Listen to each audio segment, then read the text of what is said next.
Welcome to UnityNow, the podcast where we discuss unity stemming from the Unity 2020 plan with one goal in mind: bring unity to America and end the Republican-Democrat duopoly.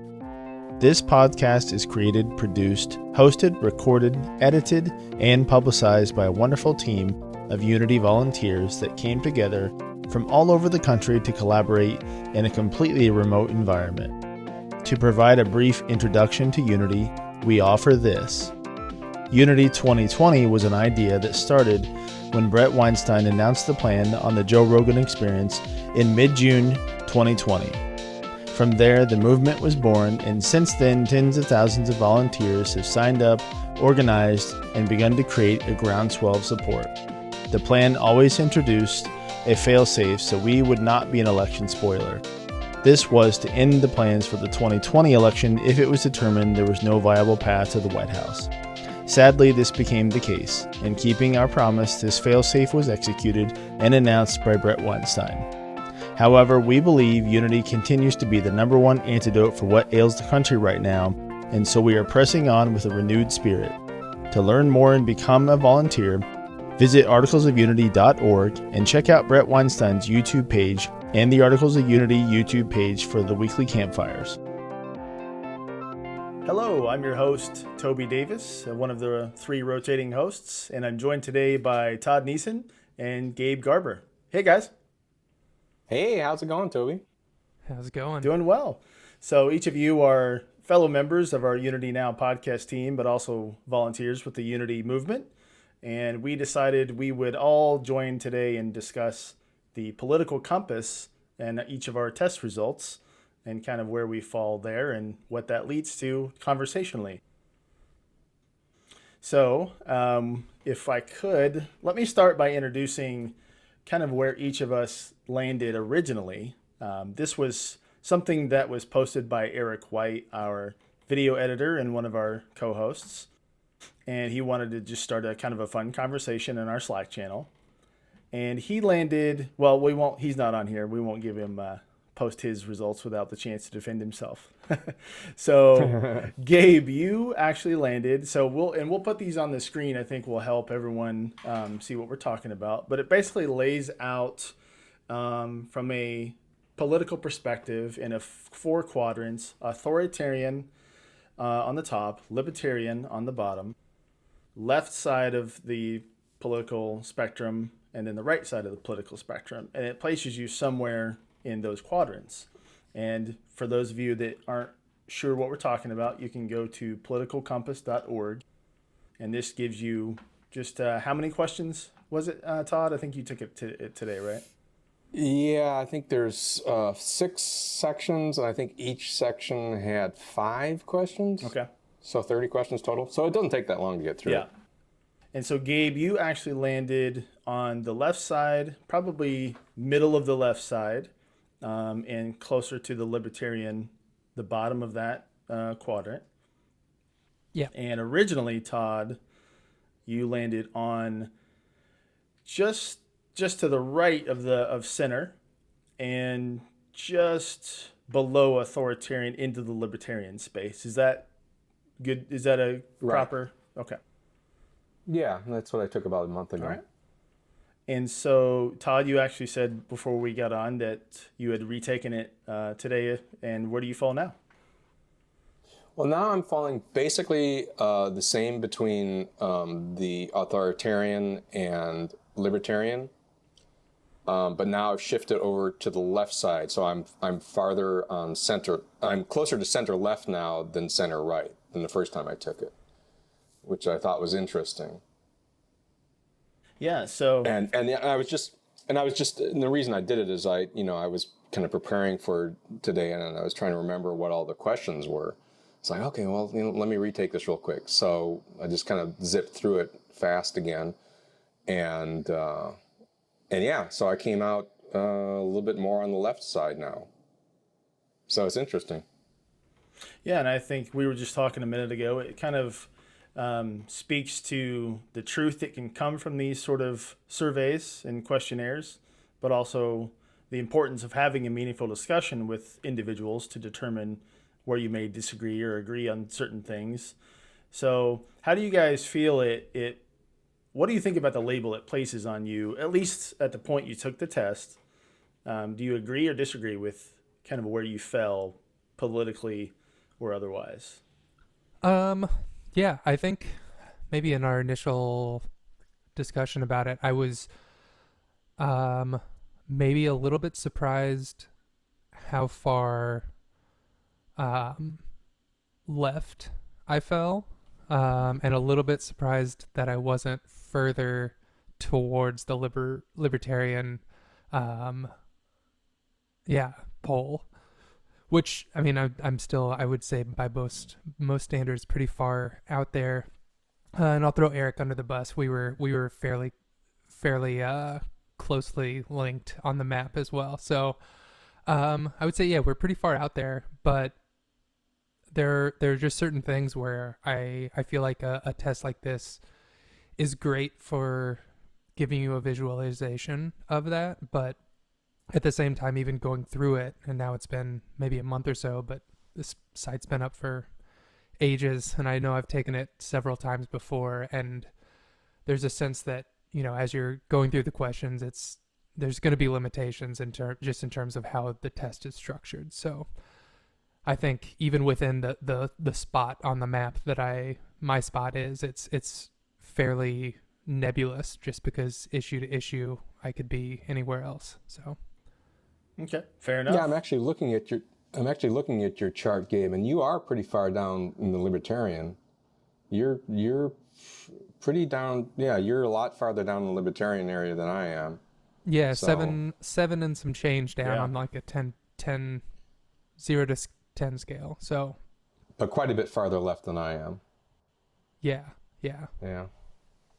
Which yeah, I think historically puts me in more or less alignment with how I view myself. So Todd, how do you feel? Do you agree, disagree with where you aligned up today? I think it sounds like about where I should be. We were joking in the in our work Slack that I should get a prize because I got the closest to the bullseye. Right. I got closest to the exact middle center of everything. So now like I said, I took the test a month ago and I was center right, and now I'm slightly center left.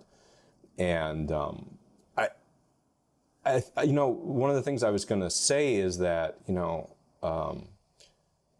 was saying that he's taken it for a long time. Like, how many? Do you remember the first time you took it, Gabe? Was it several years ago? 10 years ago? I'm almost wondering if I did this definitely in college, maybe in high school, which I graduated high school. Yeah, I mean, that would have been 15 plus years ago. Definitely sometime in college. So I know, because I'd be interesting to see how it changes over time. Because I was taking the test again, and it was like, okay, in college I would have answered this. Now I'm answering this. Yeah. 10 years ago I would have answered this. Now I answer this. Yeah. I mean, that would be a great feature if the site had that to save it. Yeah. And you could track yourself over time. But I know I didn't save those. I don't think. I might have them somewhere buried deep, but if anyone pops up, I'll share it. Because I was also thinking it's just also has to do with like life experience. I'm 56. How old are you, Gabe? 34. Okay. So about 20 years difference. And like I said, like 20 years ago, I probably would have been closer aligned to you, maybe. Even in college, I was, I considered myself more of a liberal and fought against those oppressive right-leaning people. And now, just with a lot more life experience, I see that there's a little bit more nuance to things, and so I mean that I'm sure that has a lot to do with the change of where I came, or how it can change from day to day, or from year to year, or from decade to decade. Yeah. Well, and it's interesting, like, just thinking about it too.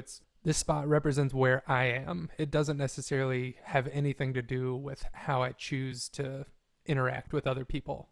It might give us a sense of where we are, but there's not really any axis on here that tells you how, that based on where I am, that's not going to tell me or tell anyone about me how willing I am to talk with someone whose spot is, way across the board, or it's, crossed one axis or the other axis or both axes. Like, yeah, that's its own entire thing. I think that's kind of one of the things that brought us all together is a willingness to, the dot, our place on this quadrant is interesting, but it's not ever any sort of like exclusive. There's nothing. Yeah, no one's excluded based on where they are on that map. Sure, and that's exactly what I was going to say. I think that's how we found each other. Why we're part of the Unity movement and why it feels so comfortable, and yeah. Yeah. And to be fair, I need to point out where I landed personally. So I fell originally kind of pretty close to where Todd did, right? So closer to the middle when it comes to authoritarian versus libertarian, and then actually pretty close to the middle when it comes. I was on the right side, but just to the right of center. So, and to your point, Todd, if I had taken this test, let's say 4 years ago, and in the echo chamber bubble I was in, I would have fell, I would imagine, above into the authoritarian and to the right even further. And I don't think I would immediately exclude conversations with the two of you because, you are, I can place you in your respective teams easily, right? Because you're on the left. And Todd, you're in California. So everybody in California is liberal and Democrats, and I can't speak with them. And Gabe, you're young, so you're an activist, and there's no way I can speak with you. So it's so important that we all have these awakenings and be able to speak to each other to find out where we do disagree and agree on certain points. So because everything is so nuanced, right? So much more nuanced than the way social media works or the way these sort of tests work. Yeah. And just thinking about it too, it's like it's not a diagnosis of anyone, because it is like, even to Todd's example of taking it again today and moving a little bit. And I think even just instead of looking back, there is the option to, every time we take it from here on out, just set a schedule. Like you could do it every month, you could do it every, 4 years, every whatever, but even just to keep a track on how you might be answering those questions differently on it, as frequently as you want to do it. I think you'll notice that there's a range even within yourself. You're not, memorizing the questions to say, oh, I feel strongly about this. I will always feel strongly about this. Every time this question comes up, I will always feel that's not how it's going to be. On any given day, you're going to be different. So You'd hope so. Yeah. And you brought up the strongly, and, when I was retaking the test, I was struck by how many times or how few times I actually used the strongly, either strongly disagree or strongly agree. For those of you that haven't taken the test, there's 4 choices, strongly disagree, agree, and then strongly agree. And I was struck by how few times I chose the strongly. And I think, I'd like to hope that that's, where the majority of Americans are, but it seems like I'd hazard to guess that most people that are, the screaming people on either side would probably answer a lot more of those in the strongly choices. And, a word that Toby used just a minute or so ago, nuance. I think we're losing nuance in our discussion. And, and that's, I think, what brought me to the Unity movement is, we understand that you throw out a question and you can't strongly agree or disagree all the time, unless you're so dogmatic. I actually took some screenshots of a few of the questions. And let's see. So like, and this might be an interesting area for Gabe and I to agree to disagree. We'll see. So there's a question here. A same-sex couple in a stable, loving relationship should not be excluded from the possibility of child adoption. So I answered agree. Where would you come in on that, Gabe? Don't overthink it. Read there's I'm just making sure I want to make sure my things line up. Okay. Say it again. A same-sex couple in a stable, loving relationship should not be excluded from the possibility of child adoption. Should not be excluded. Yeah. Right.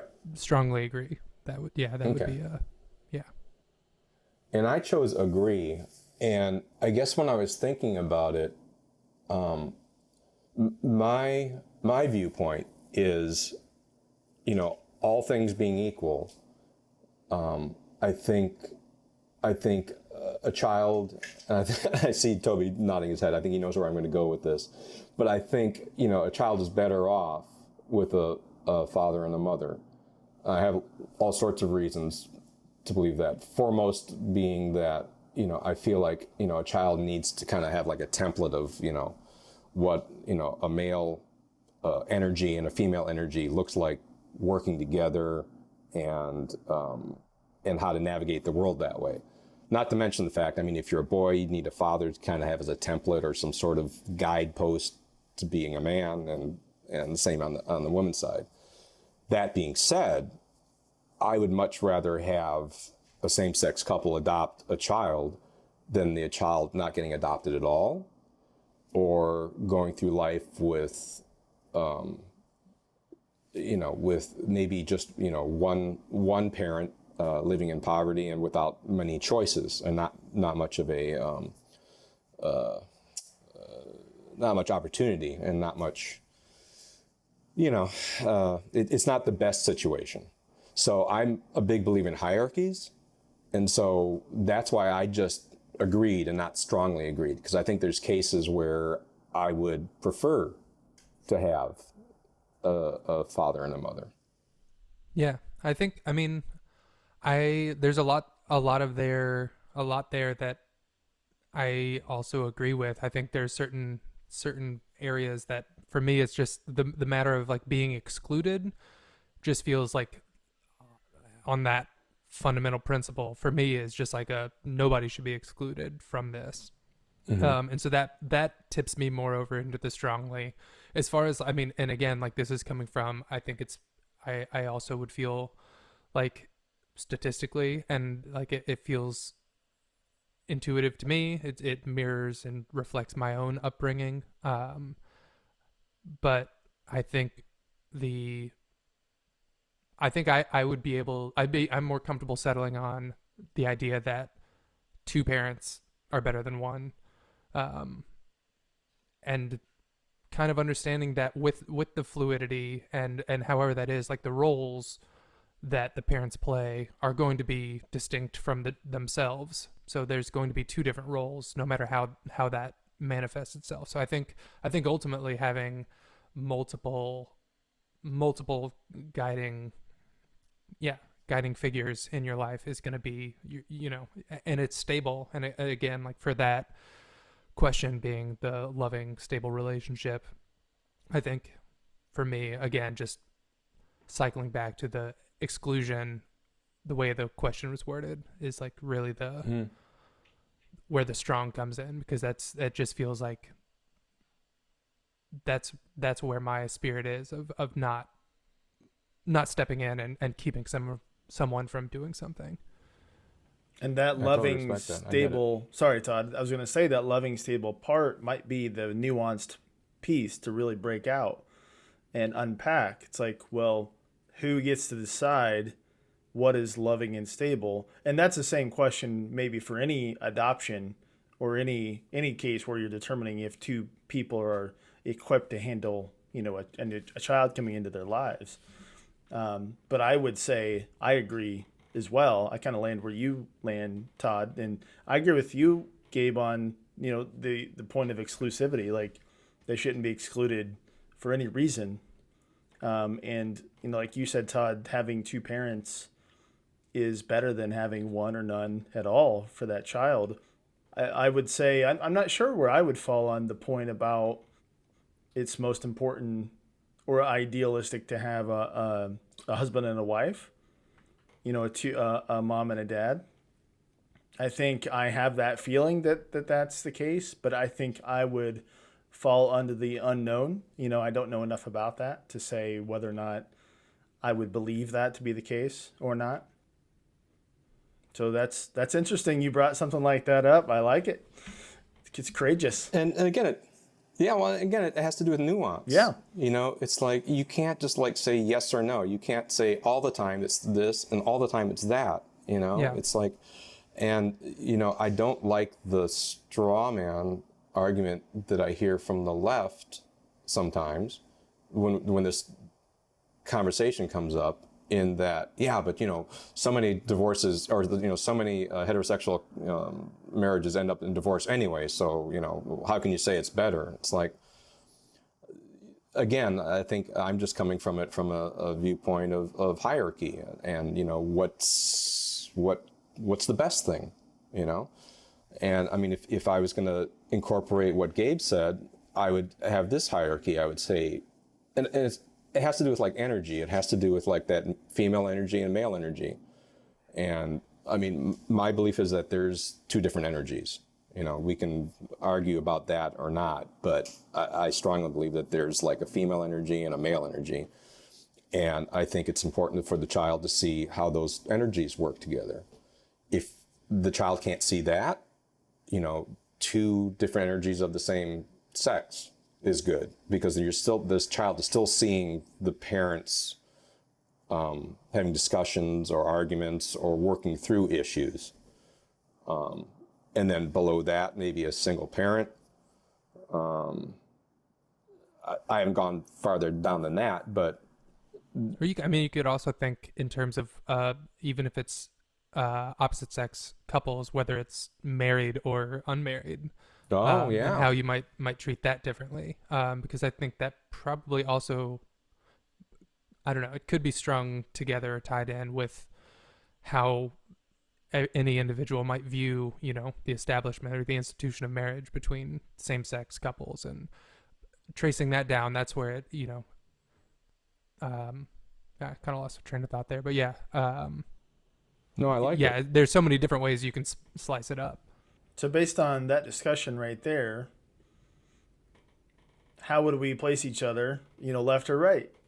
If you had to, say Todd, I would say that skews you a little more to the right. And I'd have to base it on your opinion about the husband and the wife. And then Gabe, I think I put you in the middle somewhere. But again, it's not about labeling each other. It's about having those discussions. So now the two of you know where each other kind of stand on a very, at times, divisive and polarizing topic. And again, these graphs can be a starting point, but this is where the nuance is had, is in these discussions. And this is where we can find the unity. I'm interested in... Yeah, go ahead. I was just curious. You kind of put me closer to center on that. I wasn't sure what that would leave for like the further extreme position. Because I feel like, I don't know. I guess, I'm not sure of where the divide would be. I think where I hear, if you want to say the left extremists argue, is they would immediately denounce Todd's idea of hierarchies altogether. And then they would say, well, who are you to decide that a man and a woman are truly the best, and he laid out some points there about some of the steel manning on the left, regards to whether or not, a man and a woman would be the best, because 50% of marriages end in divorce, right? I think that's kind of where you were going, Todd. Yeah. And then I think it's maybe all of us can easily see where the extreme right would be, and that maybe they'd be against, gay marriage altogether, or the idea of a gay couple altogether. Right. Right. And again, it has to do with, it's almost like a case by case basis. You know, there are some gay couples that I know that's like, man, you need to adopt quickly because you make great parents. And then I think we all know heterosexual couples that have kids, and it's like, oh geez, don't have another one. Yeah. And the important part there, Gabe, is this is where I kind of extracted myself after 2016, is that I don't even like announcing where I even lean one way, either in broad and general or on any particular topic. It's like, I am not a Republican. I'm not a conservative. I don't lean right. My name's Toby. If you want to talk about a specific situation, let's talk about that. And because everyone is different and everyone's going to have their opinions based on how they grew up and what their life experiences are and what they pay attention to. And so, Gabe, you kind of said you didn't give any polarizing points or extreme points one way or the other. I think that's the only reason I said that.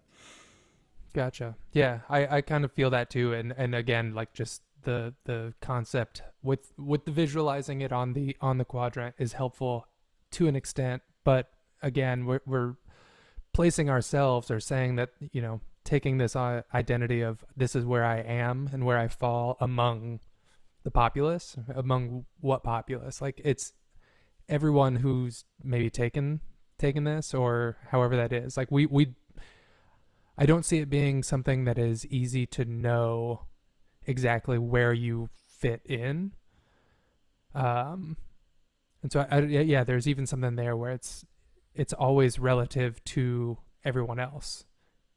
And that kind of calls into question the polling, or kind of like the placement. I guess there's ways to kind of map that out, but yeah, I think ultimately, going to your point of like, in any instance, if I'm interacting with someone, I just have to say, this is who I am. I don't know where I stand among everyone, but I'm standing right here. I'm talking to you, like, ask me questions, we can figure that out. And this is my opinion at this moment at, 12:01 Pacific time, on this day. And, it's not going to shift, wildly from this point, but at this point, if you ask me, this is what I believe. Mm-hmm. And I think something, when Gabe was talking, something that came to mind is like, it all depends on the information you're given. The epistemology is like, how did you get to this viewpoint? And Toby and I share something in common in that we're both pretty strongly in the Republican camp, up until recently. And it's just, stepping away from Fox News, stepping away from a lot of the news, and just, kind of thinking for myself and not listening to the screaming. If you're constantly being fed a certain narrative, and you have to believe in all the things on that side, otherwise you're not part of the tribe, that's a big pull. And, being able to disengage from that is really hard. I don't want to go off too much of a tangent, but it's really hard to do that and stay well informed. It's like, I have friends that have to, read, 3 or 4 or 5 newspapers, to get the right picture, to get the central picture, because they can't trust, this side, and they can't trust this side and all that. It's like, I don't know about you, but I don't have that kind of time. And I don't have that kind of mental capacity to sift through all that stuff. So, I've had conversations with friends lately, and they said, well, did you hear about what happened in so-and-so? Or did you hear about what this is? And I'm like, nope. I have no idea. Tell me about it. Yeah. And it's at a certain point, you also you realize like how many levels of separation have come between your friend sharing this bit of news. It's like, where did that come from? You don't know. Where did that come, if you how many steps you have to go back to trace it back. It's just kind of, I don't know, it's unnerving. It's unsettling for sure. There was one thing among our whole group, everyone seemed to be under the towards some amount of libertarian. Nobody seemed to fall in the authoritarian top quadrant, how it's broken out. And there's something about that, like, all-consuming nature of a lot of the news, and there's something that feels like it's just you're being force-fed whichever side you're on. That I noticed, the commonality among all of us is that there was some degree of anti-authoritarian kind of a streak, and so I kind of wonder, is like how much of that is this like pulling away from what we're being forced to consume, regardless of which side we happen to pay attention to, or if we try to keep up with all of them. It's like you're just feeding yourself a bunch more that you have to process and try to figure out. And how do you do that? How do you do that and stay sane and stay friends with certain people? Yeah, and it's funny. I was watching earlier today the Joe Rogan's podcast with Tristan. I forget his last name, but Harris. Is that what it was? Yeah, Tristan Harris from the Social Dilemma Netflix documentary, right? And I think both of you have seen that. Have you caught him on Rogan yet? I listened to it. It's great. So, well, great and scary again. Exactly. Yeah. And it talks about the attention economy and how it's like we're already divided a little bit. There's already divisiveness built into society a little bit anyway, because, we can end up in echo chambers. Before social media, you could be watching, like you mentioned earlier, Todd, Fox News only, or you could be watching CNN, or you could only be listening to radio programs that you really like to listen to. But you can flip through the channels and stumble upon somebody on the other side or somebody in the middle, giving something you might disagree with that stops you. But you could also live in areas that kind of you end up in a little bit of a bubble there, but nothing to the degree of social media and what the tech giants have built into these algorithms that keep your attention by keeping you engaged with things you only agree with, right? And that's kind of what he talks about there. And so we're already divided, and now these platforms are only feeding us what keeps us in our echo chambers and our bubbles. When I think one of it's almost like the dark side of the same coin. It's not necessarily feeding you what you agree with, but it's a lot of times trying to capture that outrage. So it's feeding you things that outrage you. So it's almost like it's this inverted thing that you're consuming. It's this hatred that, I mean, it is what you agree with, because it's what you agree with is the negation of this thing, as opposed to believing in something. You're almost like believing against something else. Yeah, and I said to my wife when I got done watching that, I said, it's almost as if the algorithms worked against themselves with podcasts like Joe Rogan. It's like when you're watching that, it gives you more of that, which is kind of more truth, and then people end up taking their proverbial red pill and waking up from the Matrix, so to speak. And and that was, a lot of us talked about our paths to unity came through the intellectual dark web, the IDW, and maybe that's kind of what the algorithm did for us, in a funny sense. But yeah, that's kind of what I was thinking about when I watched that. And then, Todd, I was thinking on one of those questions and about our answers, where we fell. It's like maybe the libertarian view on those questions should have been another possible answer that said, well, none of my business. Maybe like on the same sex couple being able to adopt a child, maybe the libertarian view should have been none of my business, because that's probably mostly where I would fall. It's like, well, I don't probably, they should be allowed like everyone else should be allowed. And that should be a case by case basis. Yeah. I mean, I know that the spirit of that, just, it's none of my business is like just a foundational thing for me. It's almost like I'm already starting from that point. So it almost just was an easy answer before I even got to the specifics of it. Right. Well, Kimberly, our wonderful podcast leader and sitting in as producer today, posed a question in the chat. And if you guys haven't seen this, you should check it out. But the political compass gives you the idea of where the country has fallen from election to election. And right now it'll tell you where Trump is, where Biden is, where the Libertarian and Green Party candidates are. So if you guys had a chance to see those scores for each of those? Yeah, I'm looking at it right now. Okay. So Trump and Biden are both in the authoritarian right, believe it or not, which we knew Trump was going to be there, but it's odd that Biden's there.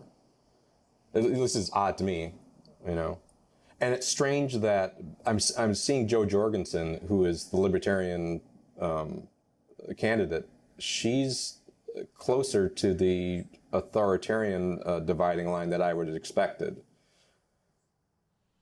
I mean, compared to placing the two who are in the duopoly, which for me that's less surprising.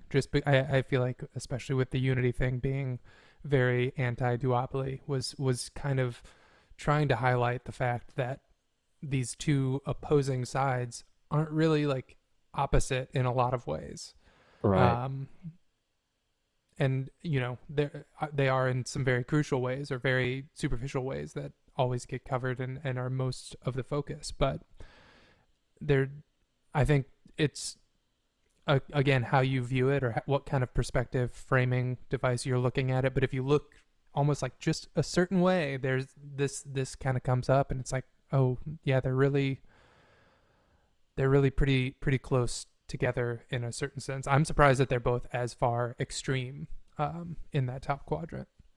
But right, and I think Kimberly was saying that the way that they assessed them there, of course, we couldn't get them to take the test, was through emails, through culling through I don't know, how many years or decades of emails. Speeches and emails with Trump and Biden. So, if it was explained to me that that the authoritarian and libertarian axis was more about social issues. And so I'm surprised, if that's the case, I'm surprised that Biden's up that far in the authoritarian area. You'd think, if it has to do with social issues, like, say, for instance, gay marriage or whatever, he'd be much farther down towards the libertarian. Or am I misreading that? I feel like maybe it's a fine way to do that would be, it's less about, he's not anti-regulation. He wants the regulation to be in favor of it. Oh, I see. Well, yeah. And here's another very important piece to talk about regarding an assessment like this. It's right. Who decides where these lines are drawn, and who decides what is left, what is right, what is authoritarian, what is libertarian? So, like you were trying to come up with exactly how the candidates were placed in their quadrants, Todd. It's like, well, who decided those things? And that's a nuanced conversation in of itself, right? Right. Yeah. And I'm sure that the people that came up with the with this test, have laid out how they came up with that. So it's not. I'm sure it's no mystery. I just don't know it. I can tell you, I'm claiming ignorance. I was going through the FAQs earlier, and I was trying to find. I figured that would be almost the very first, topic listed. It's like, well, how did we come up with our criteria? And it wasn't at least readily apparent. I can say that. I can probably dig a little further, and I would find it. Yeah. Well, I'm fairly sure that the site's been up forever. Yeah. So I think, but like I think when Eric brought it up and into our conversation, there had been a fairly recent resurgence of it because I think they had started processing this, added this extra process to place the candidates. within the thing. So it was getting some attention for the application of placing these candidates who weren't actually taking this test, which kind of cycles back to the beginning of the conversation too, of like, you know, knowing ourselves and how much wiggle room, or you know, of our placement on this is fluid and changes over time. Like, it's how much stock can we really place on however accurate the analysis may be. Yeah, and you might have imagined if somebody said guess where they laid out, where Biden and Trump landed, you know, who would have put Biden on the right side but just only slightly left of Donald Trump? I certainly wouldn't myself, but there he is, supposedly on the right but just a little more left than Trump. Yeah. I think campaign finance probably has a lot to do with the left right thing, with that being the economic axis, and just maybe that's part of why the similarity of the duopoly of both just being able to take money from lobbyists and work only to implement laws and policy that benefits back to the people who are funding them. That would place them just by doing that, and that being such a major part of their careers, really, placing them more towards the right. Yeah. And I think I would agree there. Kimberly's chiming in. It's all about the money. Yeah. And it's the authoritarian versus libertarian skew. They're both very high towards the top of authoritarian. And then you have Jo Jorgensen falling down. You would think you would place her further down in the libertarian spectrum, but she's, again, only 3 squares down from the center. So does that surprise you guys? Oh yeah, I said earlier it does. Yeah, it's crazy. You'd think she'd be a lot farther down there. Yeah, it'd be interesting. Yeah, again, it's all, I mean, looking at it, it's all relative, I guess, is part of the thing. And to point out that, you know, she's 3 squares down, that's, you know, looking at the quadrant itself, it seems like she's maybe not as far down as you might think, but nobody else on there is lower. And we've got Hawkins, who's the Green Party, I guess. But they're both, it looks like three squares down. Obviously Hawkins well further left.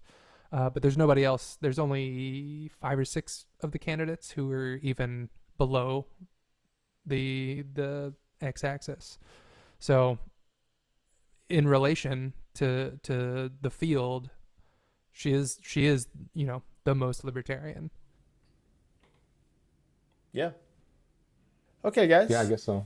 Well, unless there is anything else you guys wanted to bring up about politicalcompass.org, I think it's been a great conversation, and it highlights the value of certain things like this, and it highlights the value of avoiding certain things like this, all in the same conversation. Final thoughts?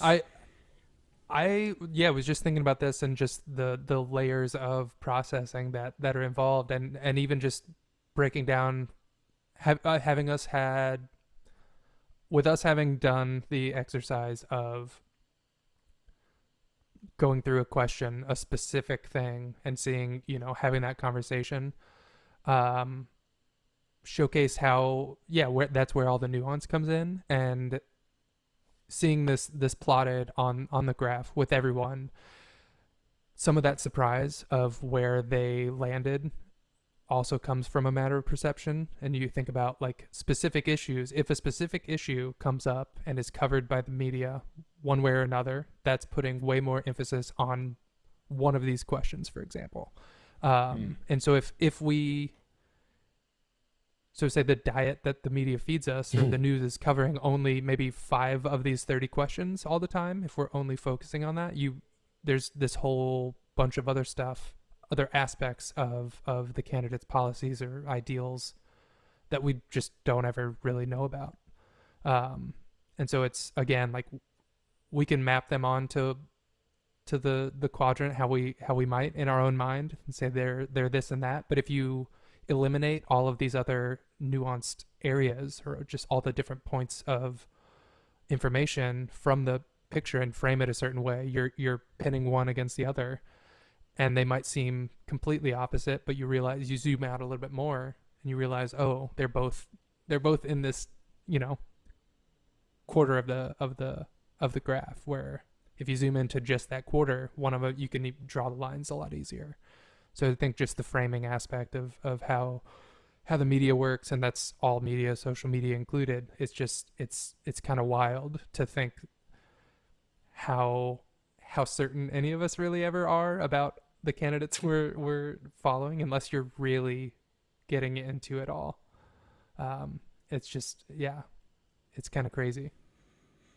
Yeah, and one thing that kind of popped up as you were talking about that is, it's like, do we truly want a candidate? Is the perfect candidate somebody dead center of all four quadrants? Or is that somebody that's too undecided on too many issues and too many topics?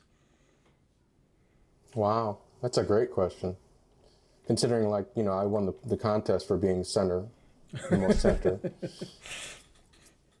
And I don't want to run for president, so... my opinion, I would say, I do want someone that's nailing it right in the middle.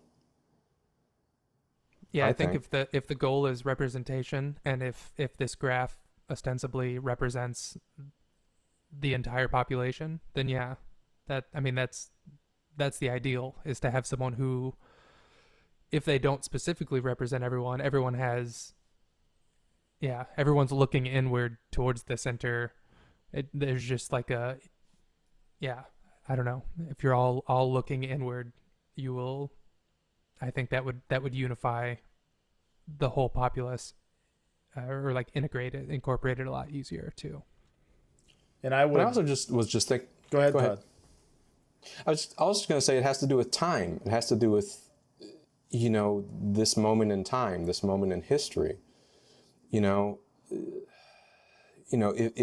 we're facing, an enemy abroad, I might go farther right, and I would want a leader that wants to have a stronger military and wants to defend us more. If everything's hunky-dory and we can afford, to try out some liberal ideas and some far-out ideas maybe, and the economy's strong and all that, then maybe we need a leader that's farther left. So, maybe it's not a hard and fast rule that we want somebody in a certain area on this thing. Yeah. But, maybe if life is rolling along about the way it should be, dead center would be good. Yeah.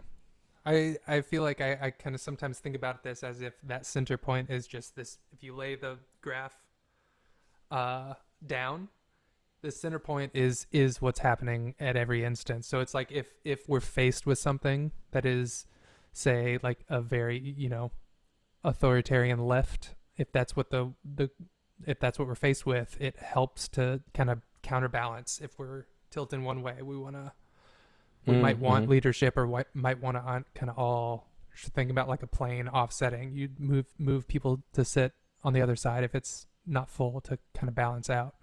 I don't know. No, I was going to say almost the same thing, Todd, and kind of play devil's advocate to say, well, maybe this is part of how Brett came up with the idea of Unity 2020 to, remember he originally said center left, center right.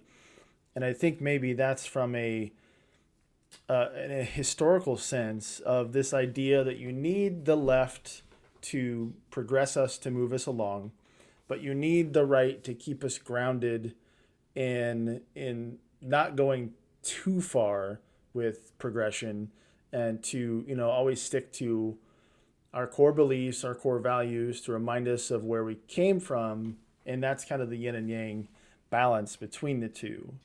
And so maybe you, like, to your point, Todd, you need some, one from both sides in the president, the vice president, and then maybe they work together more, like what Brett's plan talked about, so that, on certain issues, they can both balance each other when those discussions come up. It seems way too logical. Yeah. Agreed. Yeah. It's also a very Peterson thing as well. Heard him talk plenty about that. Chaos and order. Order and chaos. And order. Yeah. Yeah. Yeah. Okay, guys. I know we're right up against it. I know you have a hard stop, Gabe. So I appreciate you taking the time. I think, again, the Unity movement, we always have courageous conversations with capable people. And just the fact that you were able to discuss something about, a polarizing topic like gay marriage or gay couples that hopefully won't be taken out of context, but, that's a courageous thing to do on a podcast. So thank you both for joining me. Well, I know I'm amongst friends, so it's much easier to do that.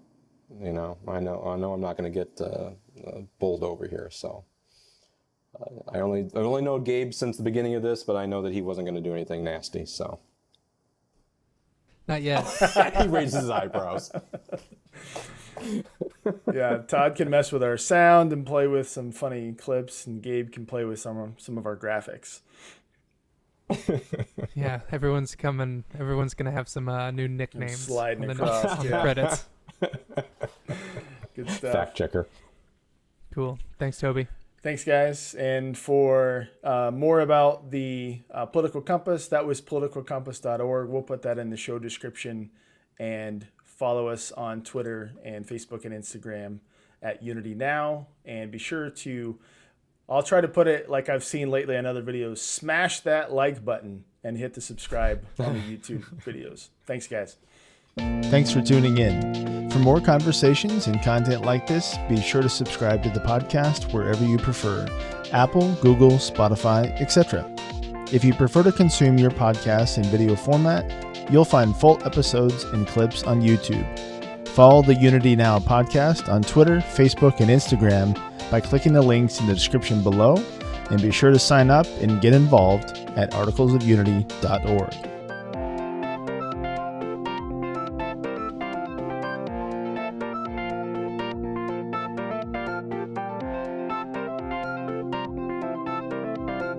Bye.